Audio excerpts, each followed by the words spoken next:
మీరు జాబ్ చేస్తున్నారా?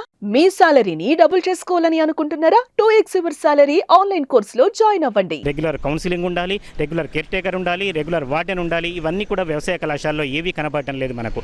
మొత్తం మీద మాత్రం ఒక అమ్మాయి బలవన్మరణానికి పాల్పడ్డ సంఘటన ఈ అన్ని కారణాల వల్ల కూడా జరిగిందని చెప్పొచ్చు. రష్మితకు సంబంధించి వాళ్ళ కుటుంబ సభ్యులు పెద్ద ఎత్తున, అంటే మేనత్త కావచ్చు, వాళ్ళ కుటుంబ సభ్యులు కావచ్చు, చాలామంది నల్గొండ ప్రాంతం నుంచి వచ్చారు. వారి మాటల్లో రష్మిత గురించి కావచ్చు, వాళ్ళకి ఎప్పుడు సమాచారం ఉంది దాని గురించి ఒకసారి తెలుసుకునే ప్రయత్నం చేద్దాం. అమ్మ, మీరు మేనత్తనా? మేనత్త ఇక్కడ మీకు ఎట్లా తెలిసింది? ఎప్పుడు తెలిసిందట తల్లిదండ్రులకు? పొద్దుగాల 8:30కు ఫోన్ చేసి, బుధవారం పొద్దున 8:30కు ఫోన్ చేసిర్రు. బుజ్జి ఉరేసుకుంది, తలుపు తీయట్లేదు, డోర్ తీయట్లేదని ఫోన్ చేసిర్రు. చేయగానే వచ్చినాం మేము. మా అన్నకి 2 బిడ్డలు, 2 కొడుకులు. ఆయన పోస్ట్ ఆఫీస్ జాబ్ చేశాడు. బీపీఎం తక్కువ జీతంతో నోట్ల పని చేసుకొని చదువుకుంది. ఇంత బాబు నోట్ల పని చేశాడు. ఇంటర్ అక్కడనే నల్గొండలోనే చదివింది. ఇప్పుడు ఇక్కడ గవర్నమెంట్ సీట్ వచ్చిందంటే మేము అందరం సంతోషపడ్డాం. ఇదే బాబు ఇది అనుకో, ఇట్లా చేస్తుంది అనుకోలేకపోతే.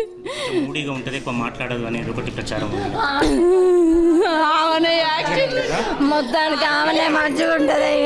ఇంట్లో మంచిగా ఉంటుంది, ఇంట్లో మంచిగా పర్ఫెక్ట్గా మాట్లాడేది ఆ అమ్మాయి. అట్లా అవుతుందని తెలిసింది, కానీ ఆ బుజ్జి యాక్టివ్నెస్ ఆ ఇంట్లో ఇంకా ఎవరు లేరు. ఆ ఇంట్లో అంత యాక్టివ్గా. చిన్న బుజ్జే బాగుండే, పెద్ద బుజ్జి కొంచెం వీక్ ఉంటే జర ఏమో అనుకున్నది. రేష్మితోనే మంచిగా యాక్టివ్గా ఉండేది. ముఖం మీద మంచి కళ్ళ అన్నీ మంచిగా ఉండేది ఆ బుజ్జికి. తల్లిదండ్రులకు ఏమైనా చెప్తే కూడా మీకు తెలుస్తుంది. మీరు తల్లిదండ్రులు వాళ్ళ కష్టం చేసే వాళ్ళ అయినా మోసం బాధపడి చదువుకుంది సార్. మీ బుజ్జి ఎట్లా ఉండేది?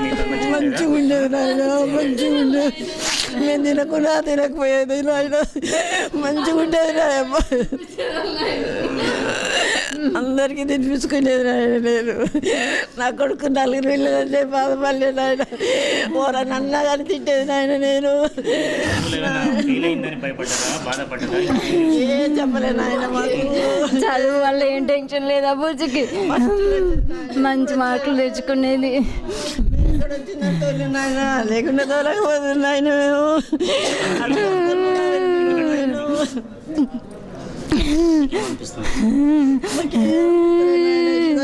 మేము ఎంత అనుకోలేదు.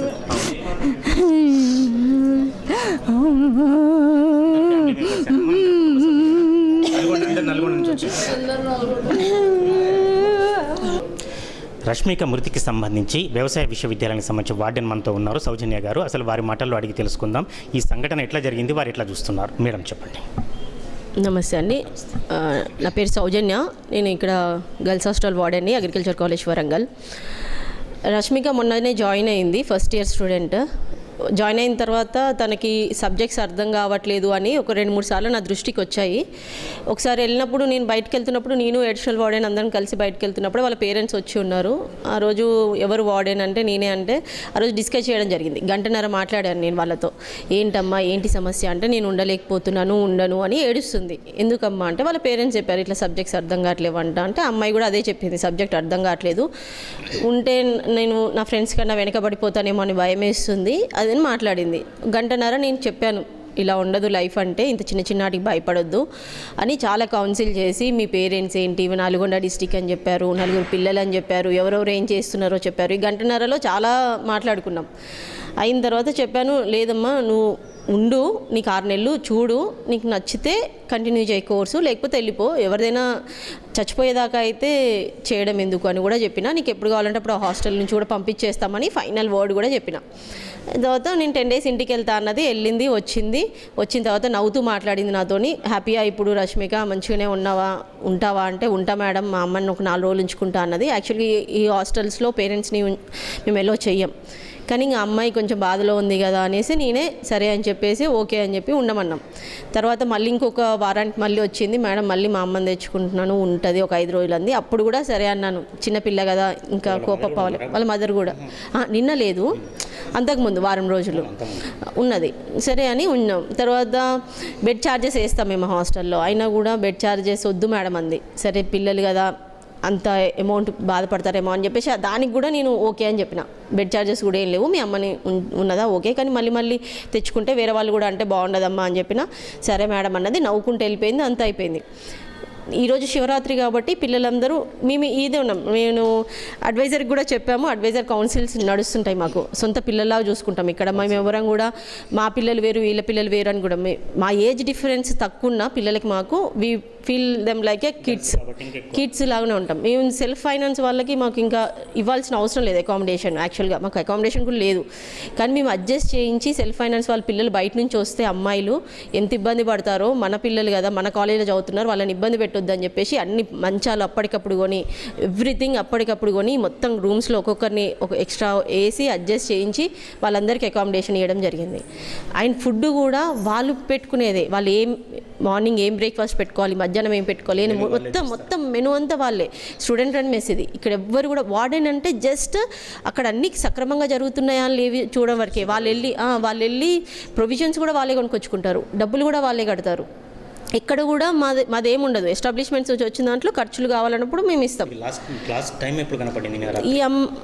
ఈ అమ్మాయి అంటే మేము లేము వార్డెన్స్ ఇక్కడ ఫుల్ టైం కాదండి. యాక్చువల్గా మీకు అందరికి చెప్పాల్సిన విషయం ఏంటంటే వార్డెన్ ఫుల్ టైం ఉండరు ఇక్కడ. మేము అసిస్టెంట్ ప్రొఫెసర్స్, మేము కాలేజ్లో టీచింగ్ జాబ్ చేస్తూనే ఉంటాం, ఫ్యాకల్టీగానే ఉంటాం. మాకు ఇవి అడిషనల్గా ఇస్తారు. అడిషనల్గా ఎందుకు ఇస్తారంటే పిల్లలతో ఉన్నప్పుడు టీచింగ్ చేసేటప్పుడు వీళ్ళకి కొంచెం ఐడియా ఉంటుంది, పిల్లలకి ఏం కావాలో తెలుస్తుంది అని. కేర్ టేకర్ ఉంటారు, కేర్ టేకర్ ఆయన నైట్ ఉన్నారు, వాచ్మెన్ ఉంటారు గర్ల్స్ కదా, లోపలికి వెళ్ళో చెయ్యం మేము, ఎందుకంటే ప్రైవసీ ఉంటుంది. ఇది మళ్ళీ మీరు గుర్తుపెట్టుకోవాల్సింది ఏంటంటే ఈ యూనివర్సిటీలో పిల్లలు వచ్చారంటేనే వాళ్ళకి మెచ్యూర్డ్ ప్లస్ వాళ్ళు పర్సనల్గా వాళ్ళ ఇంట్రెస్ట్ లేకపోవడం అన్నీ వాళ్ళకు ఉంటాయి. వాళ్ళు ఏం చేయాలి, వాళ్ళు ఏం డ్రెస్ వేసుకోవాలి, ఏం చదువుకోవాలి, ఏంటి ప్రతి ఒక్కటి వాళ్ళు డిసిషన్ తీసుకునే మైండ్ సెట్తో ఉంటారన్నదే యూనివర్సిటీ కదా. లేదు తను అనుకుంటాం ద ఏజ్ వీ ఫీల్ అలా ఉంటుందని, కానీ అందరు అలా ఉండాలని లేదు. కొంతమంది సెన్సిటివ్ ఉంటారు, కొంతమంది బాధలో ఉంటారు. అందుకని అమ్మాయికి మేము ఎక్స్ట్రా ప్రివిలేజెస్ కూడా ఇచ్చాం. సరే నీ ఇష్టం ఉండు, చెయ్యి, నీకు ఇష్టం ఉంటే ఉండు, లేకపోతే వెళ్ళు అని ఈ విధంగా చెప్పాం. వాళ్ళ పేరెంట్సే లేదు రా చదువుకో అని మేము ఒక విషయం చెప్పడం జరిగింది. ఇది ఇంపార్టెంట్ కోర్స్ అమ్మా, చాలామంది డబ్బులు కట్టుకుంటే కూడా రాదు, నీకు ఫ్రీ సీట్ వచ్చింది అంటే నువ్వు ఎంత బాగా చదువుతావు, నువ్వు కొంచెం టైం అని మాత్రమే చెప్పినాం తప్ప ఉండాలి చెయ్యాలి నువ్వు లేకపోతే యూనివర్సిటీకి కష్టం అయిపోతుంది అన్న మాటలు కూడా మేము ఏవి కూడా చెప్పలేదు. అమ్మాయి వచ్చి మొన్న కూడా నవ్వుకుంటూ మాట్లాడింది నాతో. నాకు తెలియదు, సడన్గా అమ్మాయి ఈ సూసైడ్ థాట్లో ఉందని మనము ఎక్స్పెక్ట్ చేయం కదా నవ్వుకుంటూ మాట్లాడి వెళ్ళిపోయినప్పుడు. లేదు అంటే నేను ఫస్ట్ మాట్లాడానని చెప్పాను కదా, అప్పుడు వాళ్ళ రూమ్మేట్స్ని కూడా పిలిపించుకొని మాట్లాడాను. ఏంటి అమ్మాయి అంటే అర్థం కావట్లేదని ఏడుస్తుంది మేడం అంతే అని చెప్పారు. అంతే. ఇక్కడ ర్యాగింగ్ ఉండదండి మా అగ్రికల్చర్ కాలేజ్ వరంగల్లో, ర్యాగింగ్ 0. మీరు ఎవరినైనా అడగండి, ఏ స్టూడెంట్నైనా 0. అడిగితే పేరు అడుగుతారు తప్ప అంతకుమించి ఇంకోటి అడగాలంటే కూడా భయపడతారు. అంతే. నెక్స్ట్ ఫ్రెషర్స్ డే ఉంది ఫస్ట్కి, సో దానికోసం డ్యాన్సులు అవి ఇవి అన్నీ చేసుకుంటూ ఉన్నారు పిల్లలు, ప్రోగ్రామ్స్ చేయాలి కదా. So first year second years మధ్యన ఇంటరాక్షన్లో డ్యాన్సులు చేసుకుంటున్నారు.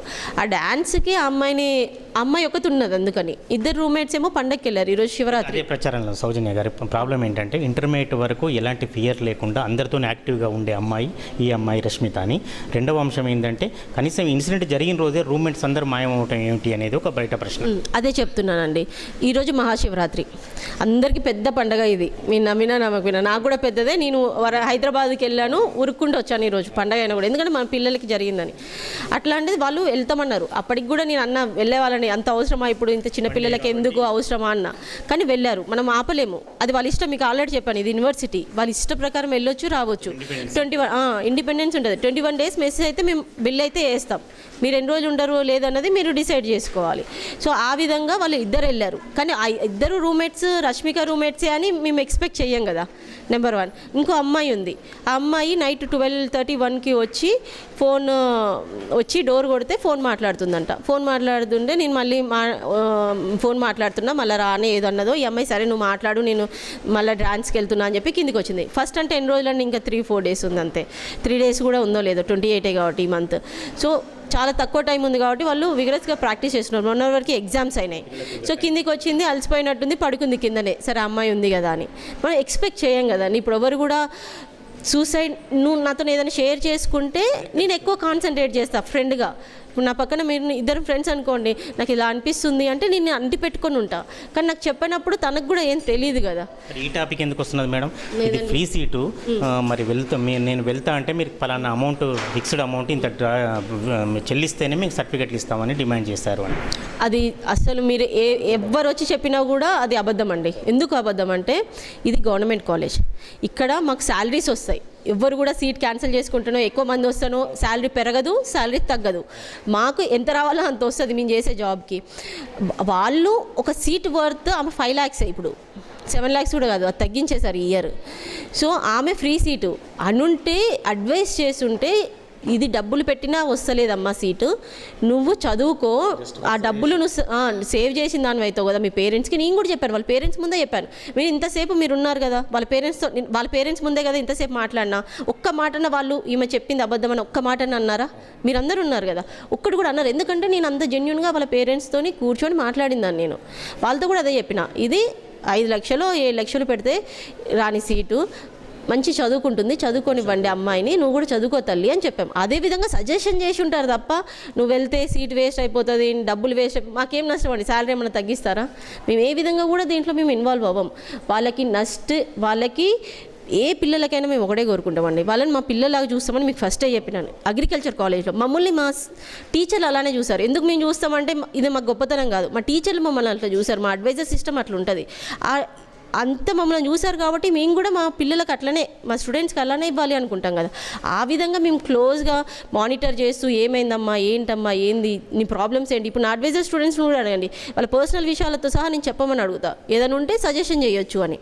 సో అంత కీన్గా అబ్జర్వ్ చేస్తాం కాబట్టి వాళ్ళని అసలు మేము ఇబ్బంది పెట్టేదే లేదు. మీరు కావాలంటే ఎవరైనా అడగండి, హాస్టల్లో ఇక్కడైనా అడగండి, పిల్లలు బయటకు వెళ్ళినప్పుడైనా ఎవరైనా నార్మల్గా అడగండి, మీకు ప్రతి ఒక్కరు చెప్తారు this is the best hostel ఎక్కడ చూసినా కూడా. మీరు ఓయూ చూసుంటారు, మిగతా అన్ని యూనివర్సిటీస్ చూసుంటారు, అన్ని బెస్ట్ అయ్యింది, అన్ని గవర్నమెంట్. కానీ ఇది ఇంకా కేర్ తీసుకుంటాం మేము, ఎవరు బయటకు వెళ్తున్నారు, ఎవరు వస్తున్నారు, ఏ టైంకి వెళ్తున్నారు, ఏ టైంకి వస్తున్నారు.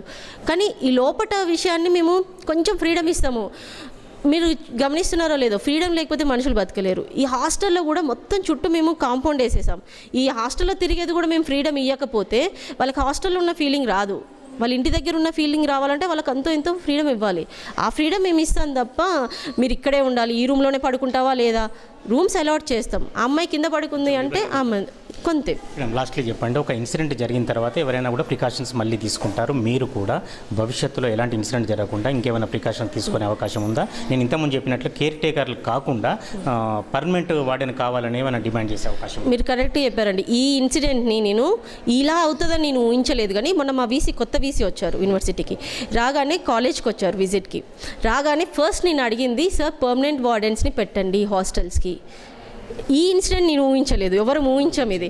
కానీ నాకు థాట్ ఏమనిపించింది అంటే పర్మనెంట్ వార్డెన్ హాస్టల్స్కి ఉండడం చాలా ఇంపార్టెంట్ అనిపించింది. మేము రిక్వెస్ట్ చేసినాం, సార్ కూడా చాలా పాజిటివ్గా రెస్పాండ్ అయ్యారు. సో దాని మీద ప్రాసెస్, గవర్నమెంట్ ప్రాసెస్, యూనివర్సిటీలో ఎప్పటి నుంచో వస్తున్న ప్రాసెస్ ఇది.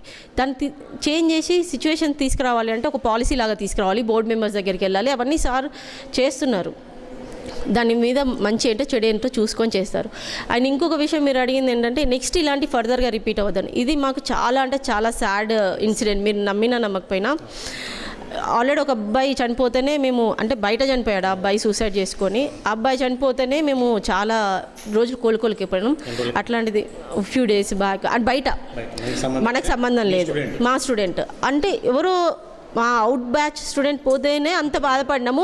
In batch student first year అమ్మాయి చనిపోయింది అంటే నిజంగా మేము కోలుకోలేము, స్టూడెంట్స్ కూడా కోలుకోలేరు, వాళ్ళకి చాలా చాలా ఇబ్బంది అవుతుంది. సెకండ్ వాళ్ళకి ఎంత ట్రామా ఉంటుంది. అవన్నిటిని నాకు వార్డెన్గా నాకెంత ట్రామా ఉంటుంది. నేనున్న వార్డెన్గా ఉన్నప్పుడు ఇలా జరిగింది అంటే నాకు ఇంకా చాలా బాధేస్తుంది. నేను లైఫ్ లాంగ్ నాకు ఒక రిగ్రెట్ లాగానే ఉంటుంది, అయ్యో ఇలా జరిగింది అని. ఫర్దర్గా ఇది జరగకుండా మేము కౌన్సిలింగ్ సెషన్స్ ఆబ్వియస్గా మేము చేసే అడ్వైజర్ సిస్టమే అందుకుంది. అడ్వైజర్ కౌన్సిలింగ్ అయితే బేసికల్గా మనం ఏం చేస్తాం, ఒకరు వస్తారు, ఒక 100 మందిని కూర్చోబెట్టి చెప్తారు. కానీ ఇక్కడ అది కాదు, ఒక సోలోగా చేస్తాం మేము కౌన్సిలింగ్. పర్సనల్ లెవెల్లో. ఇంకా దీన్ని ఎగ్జాక్ట్గా ఇంకా మేము కూడా వేరే మోటివేషనల్ స్పీకర్స్ని కూడా అందరినీ కూడా తీసుకొచ్చి ఇంకా కౌన్సిలింగ్ చేయించి ఒక సైకాలజిస్ట్ని కూడా తీసుకొచ్చి ఇంకా కౌన్సిలింగ్ చేయించడానికి ఇంకా ప్రయత్నం చేస్తాం. ఇలాంటి ఇన్సిడెంట్స్ జరగకుండా చూసుకుంటాం 100%. ఈమె తన రూమ్లో గడియ పెట్టుకొని డోర్ తీయట్లేదనే సమాచారం మేరకు మేము వచ్చి కిటికీలోంచి చూడగా ఆమె ఉరేసుకుని ఉన్నట్టు కనబడగా వెంటనే ఇటు విషయాన్ని వాళ్ళ తల్లిదండ్రులకు తెలియజేయడం జరిగింది. వాళ్ళ తల్లిదండ్రులు వచ్చిన తర్వాత దానికి సంబంధించి మేము డోరు పగలగొట్టి లోపలికి వెళ్ళి చూడగా ఆమె ఉరేసుకొని ఉన్నది. వెంటనే బాడీని కిందికి దించి మేము పోస్ట్ మార్టం నిమిత్తం మార్చురీకి పంపించడం జరిగింది. వాళ్ళ తల్లిదండ్రులు పిటిషన్ మేరకు మేము విచారణ చేయడం జరుగుతుంది. ర్యాగింగ్ అనేది మాకు ఇలాంటి ఇన్ఫర్మేషన్ రాలేదు, అలాంటి కంప్లైంట్స్ కూడా ఏం లేవు ర్యాగింగ్ జరిగినట్టు. గత కొద్ది రోజులు కూడా మేము వెరిఫై చేస్తున్నాం. ర్యాగింగ్ అనేది మాకు ఇక్కడ ఏం జరిగినట్టు ఎలాంటి లేదు, ఇన్ఫర్మేషన్ లేదు. మేము ఆ విధంగా కూడా మేము తోటి స్నేహితులను కూడా మేము ఎంక్వైరీ చేసి ఫర్దర్గా అట్లా ఏమన్నా ఉంటే కూడా మేము చర్య తీసుకోవడం జరుగుతుంది.